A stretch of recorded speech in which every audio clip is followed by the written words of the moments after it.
Rev up your engine!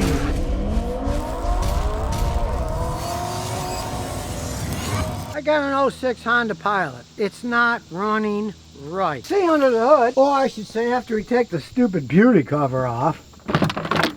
Go ahead over there for the time being. Got 6 new ignition coils and spark plugs, but it's still not running right. As we can see inside, it's an '06, so you know, it's 16 years old. And it does have 173,000 miles on it. Let's start it up. Now it's got the lights for the tire pressure monitoring. Those are all worn out by now. That we don't care about. But it's got kind of a shaky idle drive. We can feel it kind of misfiring. We can feel the steering wheel jiggling a little. So let's get out the scan tool. Served the family well. They've had it for a long time, but they don't like the misfiring. And the coils didn't fix it. Now there are no trouble codes, so I'm getting out the big boy here. We'll take that off. We'll put it on the real scan tool. Here it comes. Realize when there's no trouble codes, that's just the tip of the iceberg. There's all kinds of data. I can feel it misfiring. The data is going to show us what's going on. Don't rely on just generic trouble codes. That's only the beginning. I see many guys bring cars in here and they'll say, well, they told me I can't find anything wrong. Check engine light is not. No, that's not where you end. That's only where you begin. Nothing beats a real scan tool that has all kinds of data. Automatically reads the VIN code. If you're not using a scan tool that reads the VIN, you're not getting all that much data. You got a scan tool that just plugs in and reads data. The VIN is very specific.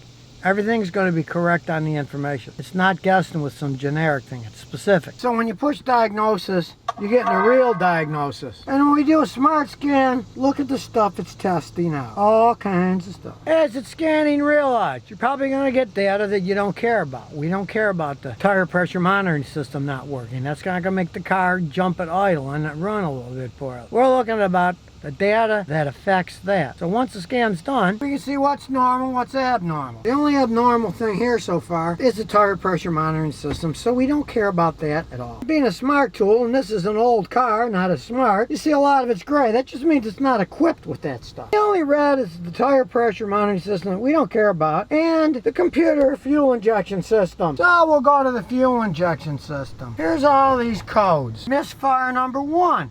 Misfire number 2, misfire number 3, misfire number 4, misfire number 5, misfire number 6, random misfire, the camshaft, crankshaft signal incorrect correlation, and then it just keeps doing all the misfires again. So what does this tell me? All the cylinder misfire, and then you're going to get random if they're all because it's kind of random, right? As far as I'm concerned, the most important one is this code. Camshaft, crankshaft signal incorrect correlation. Look at the freeze frame data. The vehicle was going 0 miles an hour when the code tripped. Now when you're just idling and not moving, everything on the car has to be perfect or you're going to feel it more. You feel the misfiring. There's one thing that often does that on these older Hondas. This is the V6 engine. It's old school. It has a rubber timing belt. Hondas used rubber timing belts on these engines for a long time. Probably too long. The belts get old, they stretch. This baby has 173,000 miles on it, and there's no indication that the timing belt has ever been changed. Since the timing belt's probably never been changed, it's going to stretch. As it stretches, all the data gets weird because it's no longer in the right position. So let's look at the idling timing. Now here we go. You can see 4.5, 7, 9, 8.5, 10, 12, all over the place. With the worn timing belt or chain, the belt's moving around. The timing changes all the time because it's not correlated right. That's why it's got that code for crankshaft, camshaft correlation is wrong,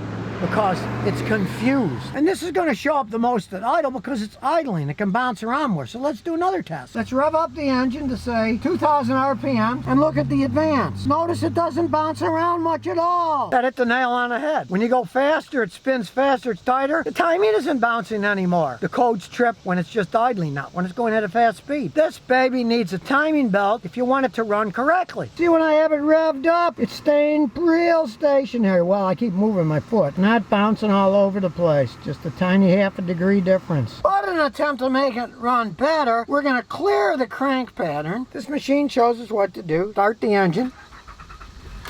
Then turn the ignition switch off, then turn the ignition switch on, and wait 30 seconds. Oh, I just hate waiting for that 30 seconds. We're in such a hurry these days, it even annoys me. And now that's cleared the pattern, we have to do the relearning. So we ensure it's in park neutral, put the parking brake on, okay. Now start the engine, okay.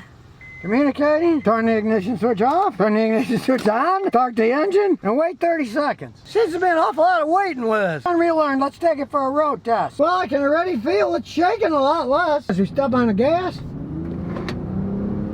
Seems to be going quite well now. Now it is running a lot better by compensating for the wear with the computer recorrelating stuff. I would, if I owned this car, definitely change the timing belt as soon as possible. Not to chance it. If it breaks, goodbye engine, goodbye vehicle when it's as old as this thing with all that mileage on it. Never chance an old timing belt on a Honda V6 engine. The newer ones have timing chains, but a lot of them, still going, have rubber timing belts. Make sure you change them about every 100,000 miles or so you don't ruin your vehicle over a belt that costs 50 bucks. Mine's just gonna cost a lot more than that if you don't do it yourself and pay a mechanic, but it'll save the engine.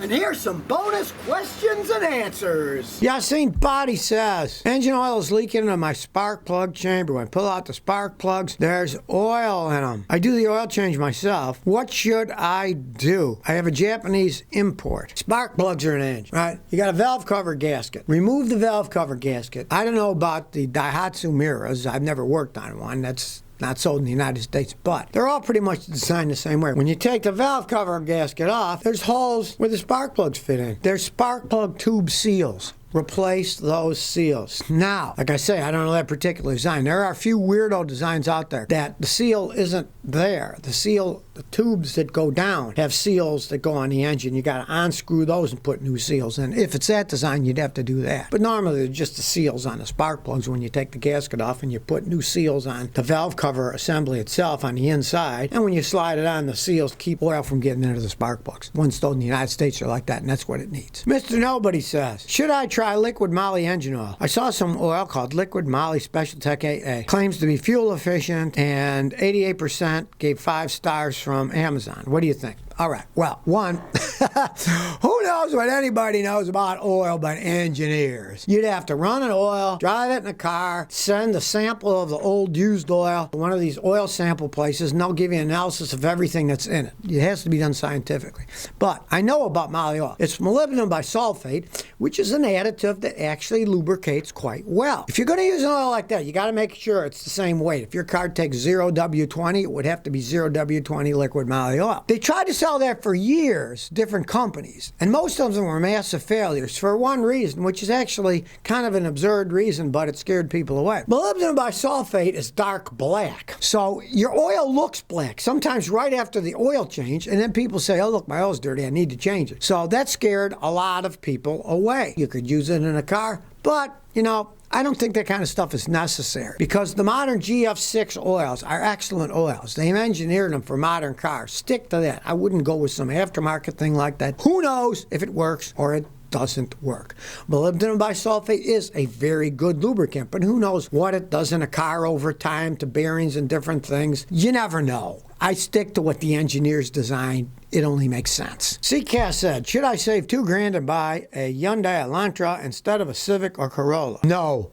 Because the Civics and Corollas, those things can run forever. The Elantras can't. And you're only saving $2,000. I'll give you a perfect example. I had a customer years ago that did that. And then about 3-4 years later, the Elantra fell apart. And I said, if you would have had a Civic or a Corolla, you'd still be driving it. Then they got rid of the Elantra, and what did they buy? A Corolla. And then 10 years later, they were still driving the Corolla. You gotta realize they're so much better made. Now, if you're in a pinch, let's say you're gonna buy a new car and you want to get the cheapest thing that can last at least 100,000 miles, the Hyundais aren't bad. They generally will go that far without problems. But even then, some of them have engine problems. But you're talking about buying used ones. You said 2012 to 2014 used ones. No, you don't want to buy a Korean car used like that. If you're only gonna pay $2,000 more for a Civic Corolla, it would be foolhardy. Especially if you're talking about the same mileage, the same year. It's a no-brainer then. Petrolhead 1996 says, in terms of reliability, which is better, a first-generation Ford Raptor or a second-generation Ford Raptor? I would go with first generation, and here's why. As time goes on, Ford has had more and more technology. They start putting in these V6 engines with GDI dual turbos. The earlier Raptors had V8 engines in them. I like the V8 engines better. They hold up longer. They have less strain. It's a big truck. In terms of reliability, 100,000, 200,000 miles, I guarantee you the V8 engines are going to be more reliable. So if you never want to miss another one of my new car repair videos, remember to ring that bell.